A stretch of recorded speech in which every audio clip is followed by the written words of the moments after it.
In a diplomatic maneuver that has sent shockwaves through allied and adversarial capital alike, the White House has announced that President Donald Trump has formally accepted Russian President Vladimir Putin's invitation to visit Russia. This state visit, provisionally scheduled for the first week of September, is being framed by the administration as a critical and direct follow-up to the Alaska summit, intended to maintain the momentum of the nascent peace process. The decision to travel to Moscow, the capital of a nation actively engaged in a war of aggression against a U.S. partner, represents a profound break with decades of American foreign policy precedent and a full-throated embrace of President Trump's signature style of personal leader-to-leader diplomacy. The planned visit will be the first to Russia by a U.S. president since the full-scale invasion of Ukraine began, and serves as a clear signal yet that the Trump administration is determined to finalize a peace settlement on its own terms, regardless of external criticisms or the explicit objections of the Ukrainian government. The Kremlin responded to the announcement with unconcealed enthusiasm, portraying President Trump's acceptance as a major diplomatic triumph for Russia. Kremlin spokesman Dmitry Peskov hailed the decision, stating that Moscow welcomed President Trump's courageous and pragmatic approach to international relations. He confirmed that preparations are underway to host the American delegation, with the Grand Kremlin Palace in Moscow being the primary venue for the official talks. For Russia, the visit accomplished several long-standing strategic objectives. It shatters the diplomatic isolation that Western nations have sought to impose on Moscow since 2022, effectively normalizing relations with the world's foremost superpower. It elevates President Putin, who remains under indictment by the International Criminal Court, back to the status of a global statesman and an indispensable negotiating partner. Most importantly, it validates Putin's strategy of bypassing Kyiv and the capital of Europe to deal directly with Washington, reinforcing the Russian narrative of a great power contest in which smaller nations are merely objects of geopolitical competition. Russian state media has been celebrating the announcement as a sign of American realism and a failure of the European policy of sanction and pressure. The reaction in Kyiv was one of fury and utter betrayal. The Ukrainian Ministry of Foreign Affairs issued its harshest condemnation to date, describing the planned visit as a journey into the heart of darkness. In a statement, the ministry said, while Russian bombs kill Ukrainian children, the leader of the free world prepared to shake the hand of their murderer in his own palace. This is not just a diplomatic miscalculation. It is a moral catastrophe that spits on the grave of our fallen defender. President Zelenskyy, who had already forcefully rejected the premises of the Alaska talks, was reportedly incandescent. A source within the presidential administration describes the mood in Kyiv as apocalyptic, with the leadership feeling completely abandoned by its principal military backer. The visit is seen in Ukraine as the ultimate legitimization of Putin's regime and a clear signal that the United States is no longer a reliable partner but is actively collaborating with the aggressor to impose a peace settlement that amounts to a Ukrainian surrender. The psychological impact on Ukrainian troops and civilians who have been told for years that the U.S. stood with them is impossible to overstate. Across Europe, the announcement of the Moscow summit has ignited a political firestorm and exposed deep fissures within the Western alliance. Leaders in Poland, Estonia, Latvia, and Lithuania, who have consistently warned against appeasing Russia, reacted with horror. An anonymous senior Lithuanian diplomat told an international news agency, "This is our Yalta conference moment. Decisions about our region's security are being made in Moscow without us. We have learned nothing from history."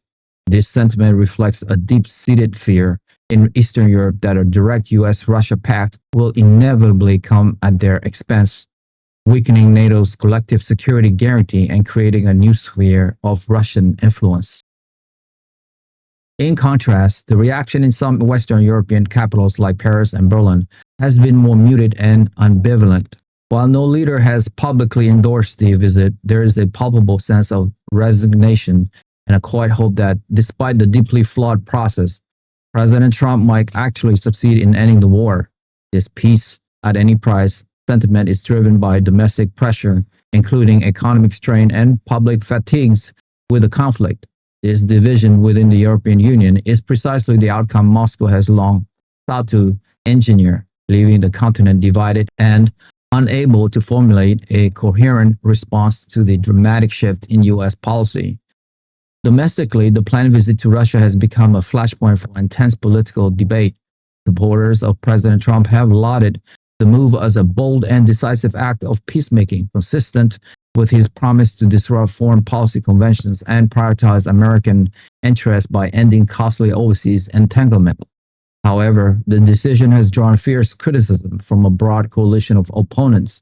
Hawkish members of Congress, including some within President Trump's own Republican parties, have condemned the visit as a dangerous act of appeasement that emboldened American adversary.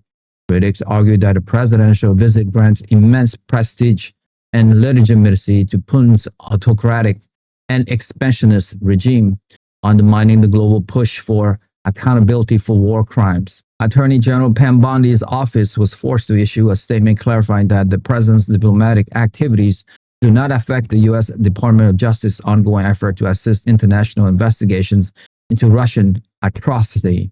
This has done little to placate critics who see a fundamental contradiction between pursuing peace with the regime while simultaneously documenting its criminality. The Director of National Intelligence, Tulsi Gabbard, is now facing intense pressure to provide Congress with a full threat assessment of the visit, with lawmakers expressing concern about the potential for Russian intelligence operations and the security of presidential communications in Moscow. The state purpose of the Moscow trip is to build on the framework established in Alaska and to work out the highly sensitive details of a final peace treaty. According to sources familiar with the pre-summit discussion, the plan being negotiated involves several key elements that are deeply favorable to Russian demands. The central pillar is the freezing of the conflict along the current line of contact, which would de facto cede all Russian occupied territories, including the land bridge to Crimea and large swath of the Donbas and Zaporizhia region, to Russian control. The plan also reportedly included a provision for internationally supervised referendums in these occupied territories at some future date, a long-standing Russian proposal aimed at legitimizing its territorial seizure. Furthermore, the framework demands a formal declaration of Ukrainian neutrality, which would amend the Ukrainian constitution to permanently forbid membership in any military alliance, including NATO.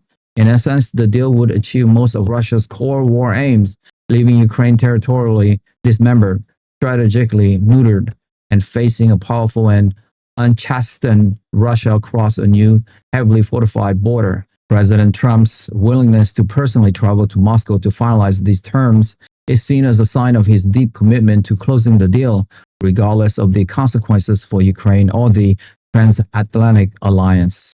Many of my listeners, like 70%, haven't subscribed to my YouTube channel, and so many of you don't even know that you haven't subscribed, and that is actually what makes the show going. It's almost like you're making a donation to the show. So that's why I asked again and again, because it enables us to grow and grow and grow. And we're going for the long haul here. And listen, if this is your first time listening to World Global Conflict, you don't have to subscribe. You guys, your first ones on me. But if you have watched this show before, it's like you're a freeloader now. So all I would ask you is, if you have seen the show before and you like it, help me, help my team here. Hit that subscribe and like button now. And we will continue to build this show for you. That I swear. Thank you to all of you guys who have subscribed. It means a lot to me. Thank you so much. That's all for me for today. I will see you soon. Bye for now.